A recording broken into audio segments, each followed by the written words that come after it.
ব্রাহ্মণবাড়িয়ার আখাউড়া উপজেলায় ৪৫ বছর বয়সী এক নারীর মরদেহ উদ্ধারের ঘটনায় দায়ের করা মামলায় ৩ জনকে গ্রেপ্তার করেছে পিবিআই। তারা আদালতের ফৌজদারি কার্যবিধির ১৬৪ ধারায় স্বীকারোক্তিমূলক জবানবন্দি দিয়েছেন। গ্রেপ্তারকৃতরা হলেন মুন্সিগঞ্জের শহীদুল ইসলাম, হবিগঞ্জের মোহাম্মদ হোসেন ও রোমান মিয়া। গ্রেপ্তারকৃত ৩ জনই আখাউড়া পৌরসভার একই বাড়িতে ভাড়া থাকতেন। মঙ্গলবার বিকেলে আখাউড়া পৌরসভার কার্যালয়ের পাশে টিন সেটের ঘরের কাছ থেকে ওই নারীর লাশ পাওয়া যায়। গলায় দাগ ও শরীরে আঘাতের চিহ্ন ছিল।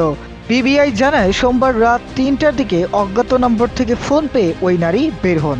সিসিটিভি ফুটেজে রাত ৩টা ১৮ মিনিটের দিকে তাকে ঘটনাস্থলের দিকে যেতে দেখা যায়।